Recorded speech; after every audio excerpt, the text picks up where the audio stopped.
Good morning and welcome students. So today here I am with one more video of the visit to Kaziranga and Shivsagar. Actually, game also means animals hunted for sport and food. That would not be a nice name for a park where you want to conserve animals, would it?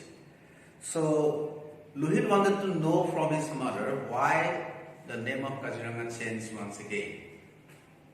Why the name Kaziranga Game Sanctuary had been changed. This is what Lohit wanted to know. Then the mother explained the reason behind the changing of name is that the meaning of game actually. The game word was associated with Kaziranga. Kaziranga Game Sanctuary. So the meaning of game is that animals hunted for food or sport. So, since that particular name and meaning of the name was associated with Kaziranga, because Kaziranga is basically made for conservation purposes.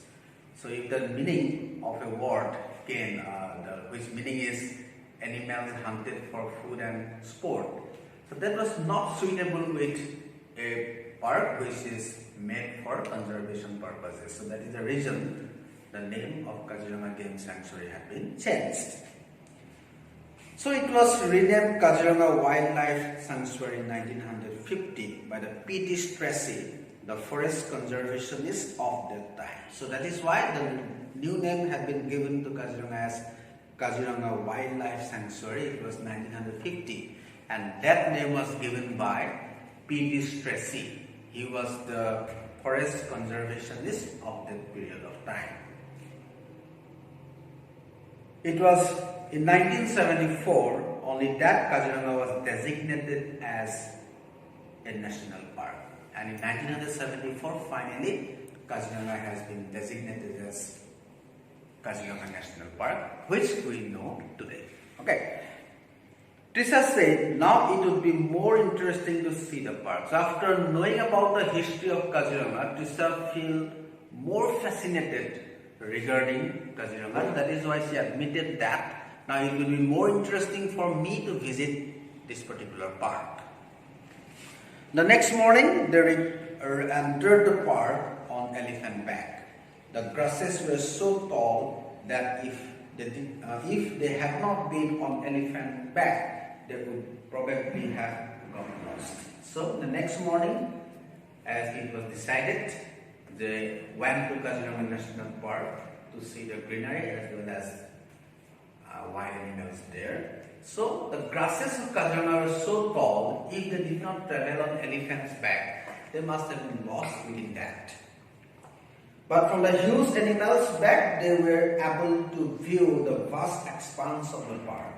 There were marshes here and there. But since they traveled on elephant's back, so they could see the wide range of beautiful scenery as well as animals of Kaziranga. Look, Lohit shouted excitedly. There is a rhino on another small rhino. Can we go closer?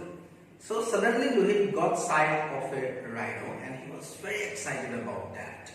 So first he saw the big rhino and later he could see another small rhino with that. And he wanted to go closer to that particular rhino. That is a mother rhino with her baby, the guide said. She would not like anyone to go near her when she is with her baby. She is very protective towards her baby. Then the guide told that no, it is not proper to go closer to the rhino right now because that was a mother rhino and she was along with her baby. So whenever mother rhino is along with her baby, she did not want anybody to go closer. So if anybody go closer at that point of time, there is every possibility that the mother rhino becomes violent, and because she was very protective regarding her baby. Near a water body, they saw some birds. Look at those birds. How beautiful they are, mother said. She took out the binocular to have a closer view. Wow, there is rhino near the birds. So then Lohit and Trisha's mother could see some birds around there, and she told them that look at those birds, how beautiful they look. Okay, she took the binocular and to have a closer view of those birds, and they could see some birds near those rhinos as well. Let me see, Lohit said, taking the binocular from his mother. Oh yes, but Ma, if the rhino catches those birds, he will eat them, Lohit said. So Lohit took the binocular from his mother, and she told, yes, there are some birds near the rhino. But she wanted to know from his mother that since those birds were near the rhino, so if the rhino catches those birds, he will eat them up. Trisha laughed, silly boy, don't you know that rhinos are herbivorous? Then Trisha told her, what are you saying, boy? You are a silly kind of boy. Okay, don't you know that rhinos are herbivorous? Herbivorous meaning, Lohit said. Lohit doesn't know the meaning of herbivorous. So then he asked, what is herbivorous? Meaning, his sister explained they eat only grasses. Herbivorous animals are those who don't eat flesh. So that is what Trisha told him. The herbivorous animals eat only grass. And they also eat leaves, fruits, water plants, and branches of shrubs. Added their mother, they do not eat flesh. Their mother confirmed that apart from grass, they also eat fruits, leaves, water plants, shrubs, etc. But most important thing is that herbivorous animals don't eat flesh. Wow, Trisha explained, looking through the binocular, there is another rhino in the water. Then, through the binocular, Trisha could visualize one more rhino in the distance, and she was very happy about that. Lohit laughed. Now who is silly? Rhinos cannot be in the water. They are so heavy that they will get drowned. You must have seen some big branches in the water. So when Trisha told that she could see a rhino in the water body, then Lohit told, you often tell me as a silly kind of boy, but now you tell me who is exactly silly. Actually, you are not me actually, you are silly. Because rhinos are so heavy, so that they cannot be in the water. If they go into the water, they will be drowned. Then he told that you must see some branches of trees there, you tell us rhino. In fact, rhinos are very good swimmers, father said. In the afternoon when it is very hot, they get into the lakes and ponds to cool down. Then the father corrected to him that no, you are not correct actually. Although rhinos are heavy, but still they are very good swimmers. They could swim quite well. In fact, in the afternoon when it is too hot, they used to go deep into the water and spend most of the time in water.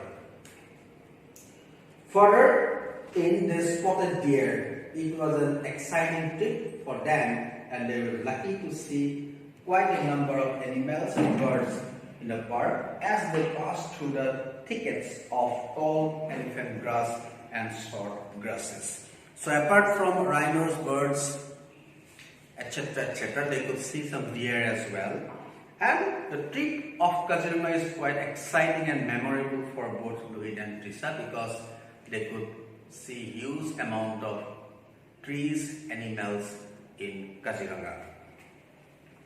They were delighted at the sight of the breathtaking area of flowers like water lilies, lotus, and water hyacinth.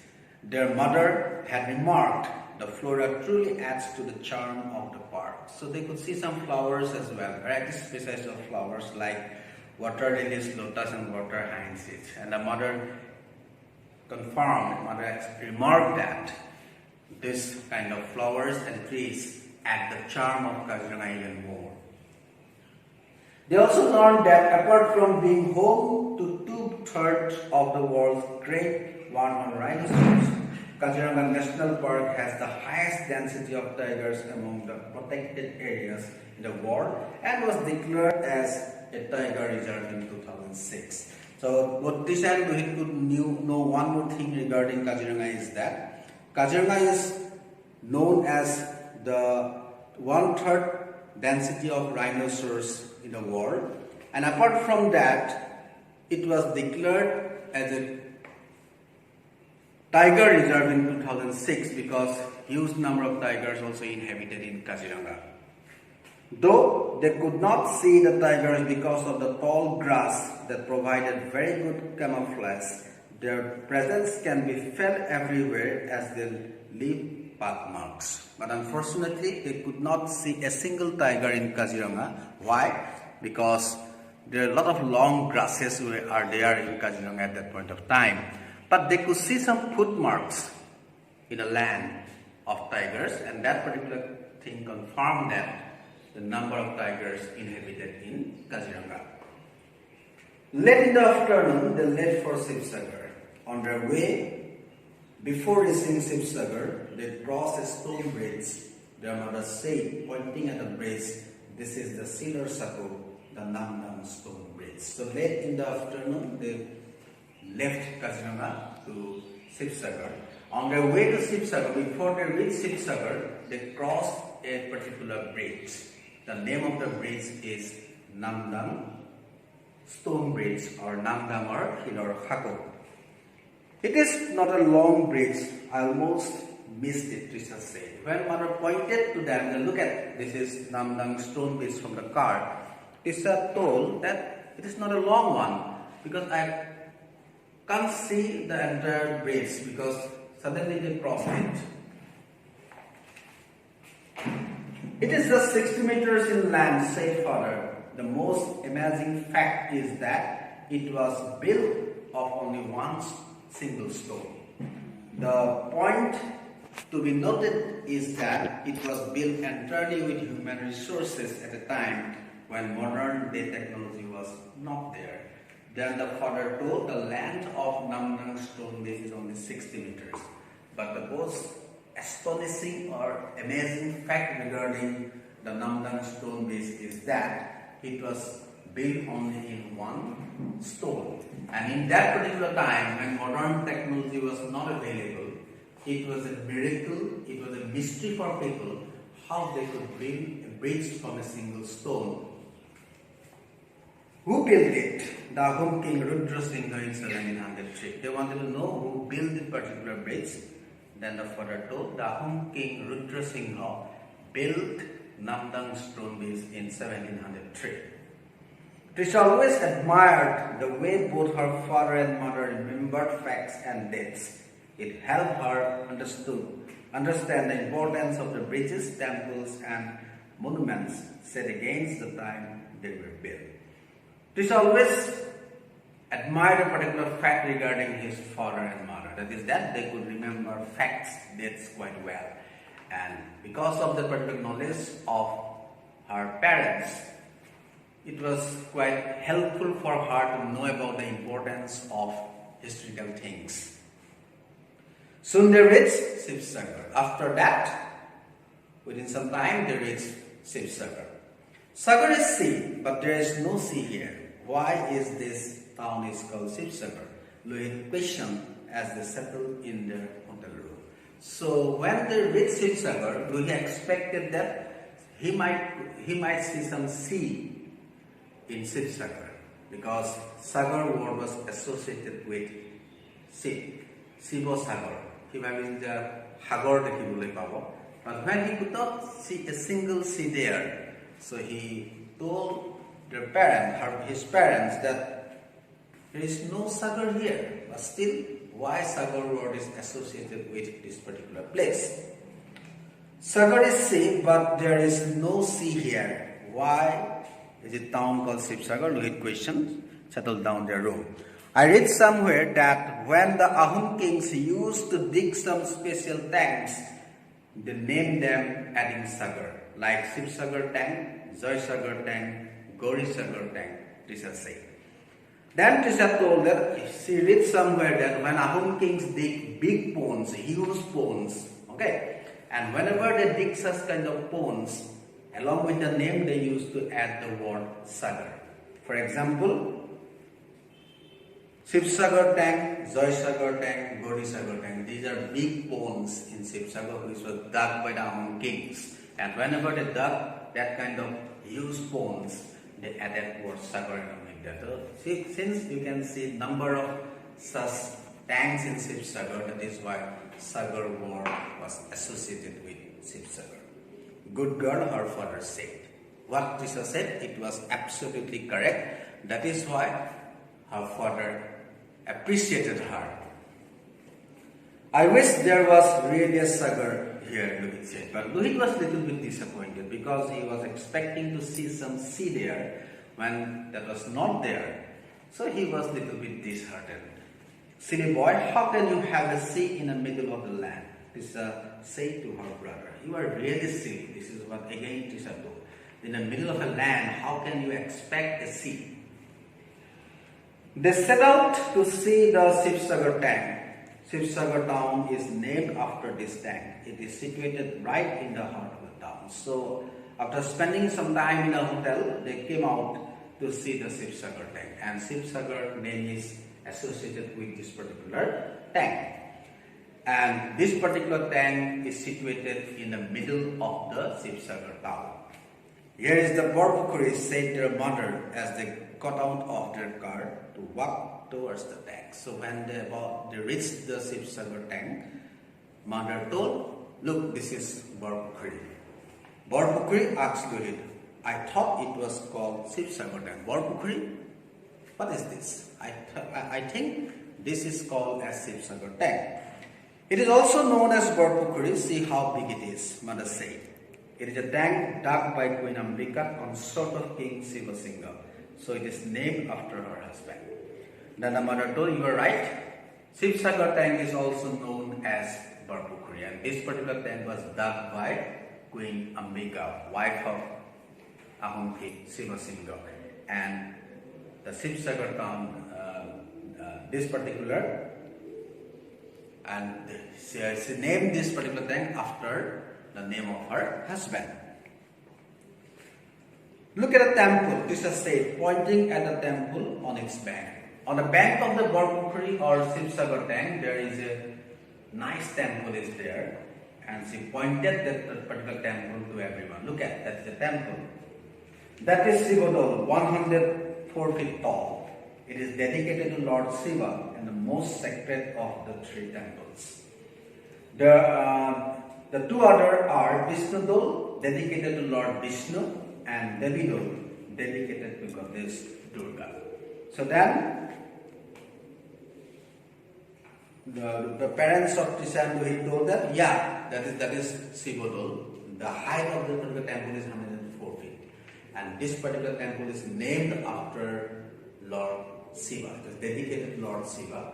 And there are two more temples in the bank of Session-34 tank, that is Vishnudol, which is dedicated to Lord Vishnu, and another is Devidol, that is dedicated to Goddess Durga. These are the three temples you can see on the bank of Session-34 tank or Borpukuri. Wow! Look at the golden dome with the pinnacle on the topmost part of Shivodol, this exclaimed. So at the top of the Shivodol there is a dome-like thing, okay, that is called pinnacle, and it was golden. And Tisha was fascinated to see that.